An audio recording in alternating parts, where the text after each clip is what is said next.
Without any hesitation, said, of course it has to be Sunita, and how wonderful that you have included her in this list.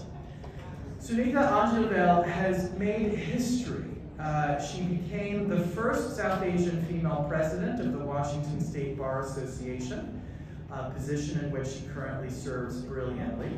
Previously, she served 2 terms on the Board of Governors, representing Congressional District 1, 2018 to 2024.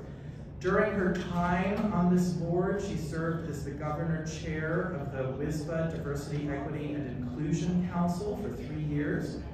She also served on the Board of Directors of Domestic Relations Attorneys of Washington, or DRAW, and has volunteered for the Kinship Care Project and the Northwest Immigrant Rights Project. She has a BA from McGill University and a JD from Dalhousie Law School. For the past 25 years, she's practiced family law, estate planning, criminal law, and civil litigation across Canada, California, and Washington. Throughout her entire career, Sunita has championed social justice initiatives, including expanding access to legal resources for marginalized communities. Currently, as the WSBA president, she is prioritizing, again, very effectively, belonging in the legal profession, addressing rural lawyer shortages, partnering with us, for example, in our Hybrid Hubs effort, addressing rural lawyer shortages in very innovative ways, advocating for member well-being, and supporting the Legal Technology Task Force to modernize the practice of law by leveraging new technologies. Sunita is a leader and role model for all of us, no matter our sex or gender.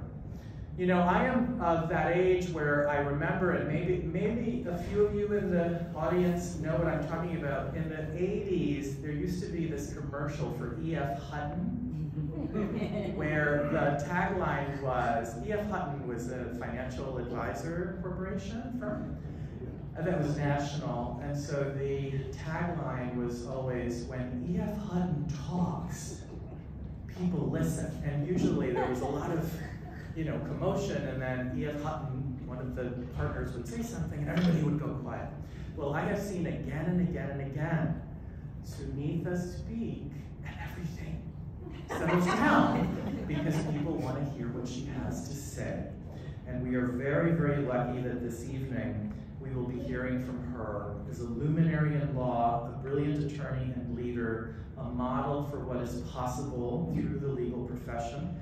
We are exceedingly grateful to have Sunita as the recipient of this year's Woman of the Year honor. So, Sunita Anjulvel, thank you for joining us. The podium is yours.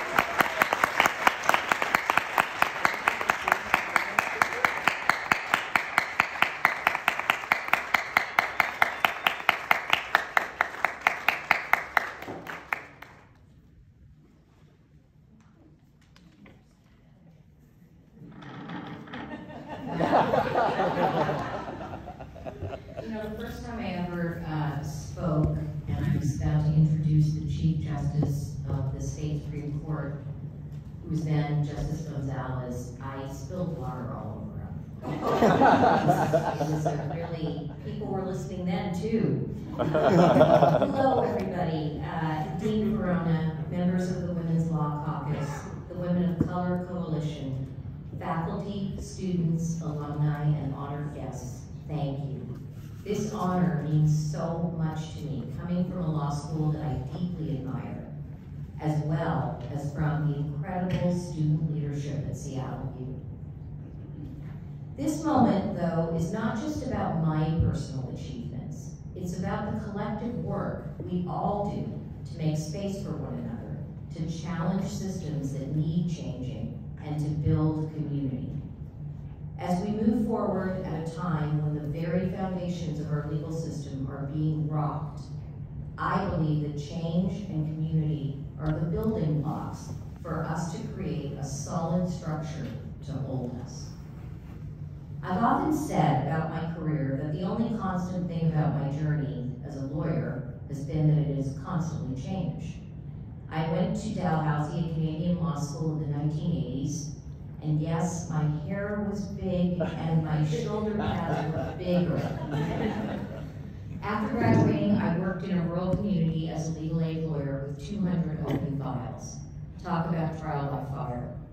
In 1994, I moved to Los Angeles, where in between having and taking care of 4 children, I took the bar exam and practiced as a part-time solo, doing criminal law, family law, some civil litigation, and memorably, some election law for a California statewide ballot initiative. I moved to Washington State in 2007, and around that time, the real estate market crashed, and the domino effect on the legal market was felt by all new lawyers in the state. I was actually told by a legal recruiter that I would never get a job in a Seattle firm. Determined to practice, I created my own employment. I built my practice sitting in a Starbucks with a laptop, a scanner, and a website. And I met clients there at that Starbucks. My very posh, highly caffeinated office conference room. Within several years, I had a downtown Seattle office and a paralegal. Ironically, when the pandemic hit, I gave up my office, and since then, I have been 100% virtual.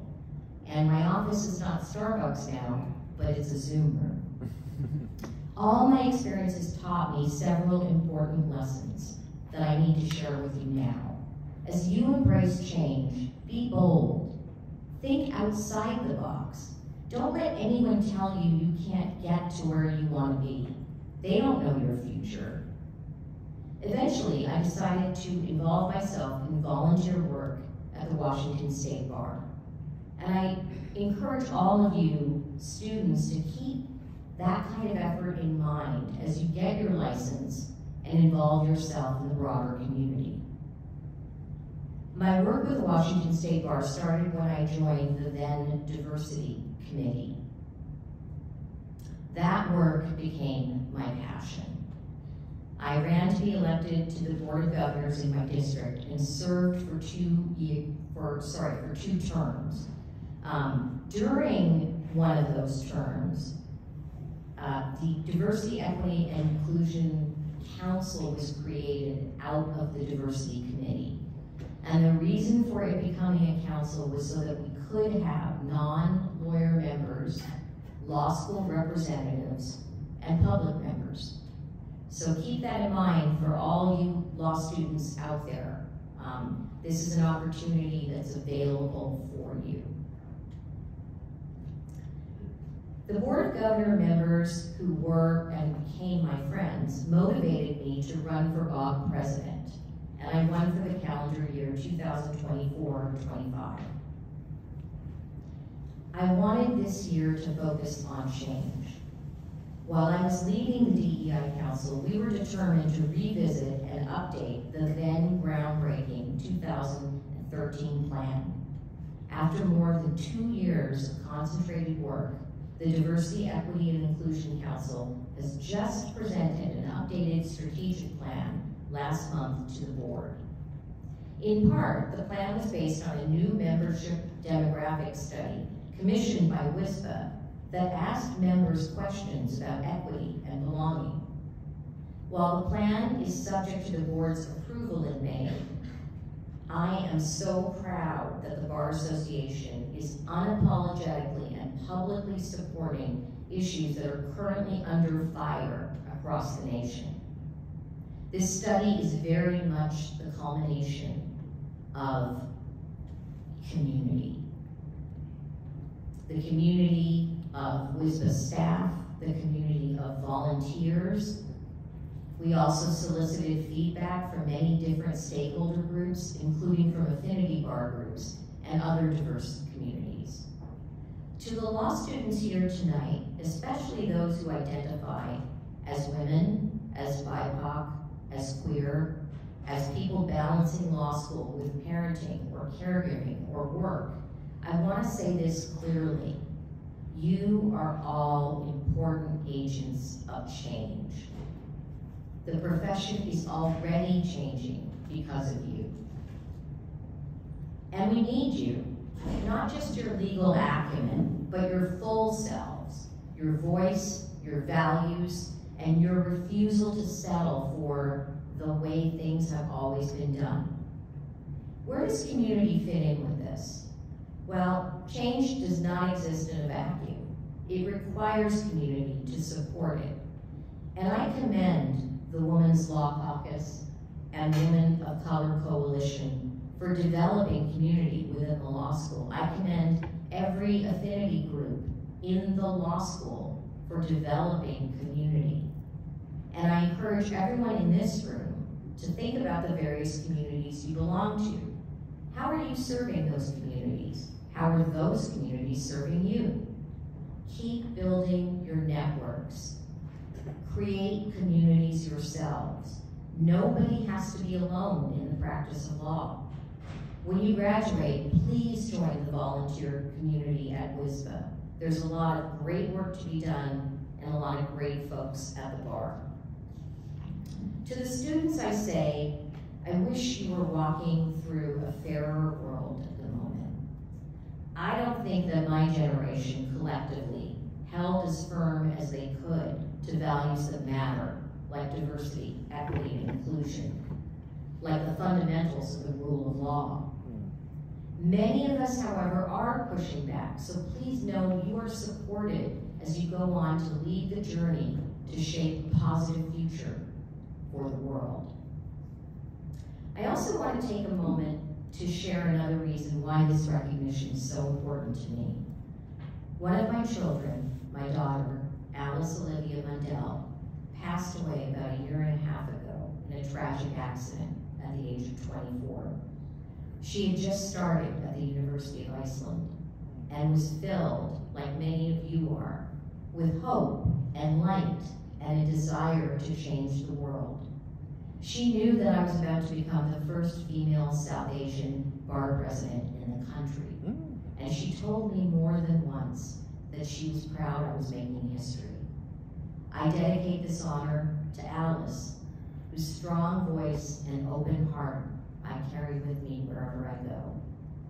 Some of Alice's friends, who have become my family, are in the room, and I want to thank them for coming.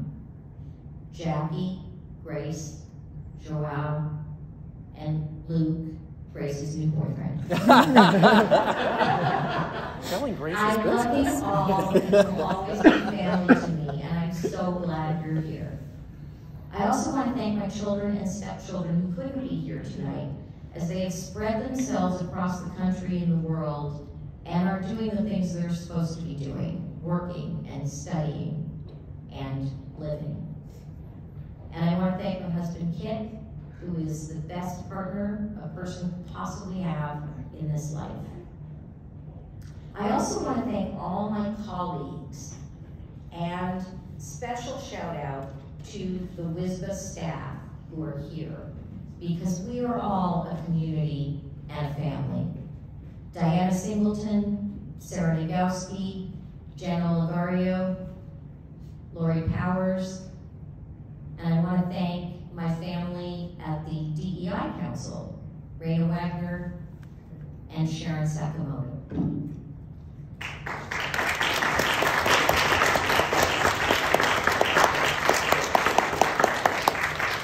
I also want to thank, again, all of you law students for the work you're doing now and for the future you are going to create. Let me leave you with these words. Don't wait until you feel ready. I can't say I always felt ready. None of us ever really are ready. Step forward anyway. Speak up anyway. Take your seat, and if there isn't one, bring a chair. We are not here to be quiet or careful. We are here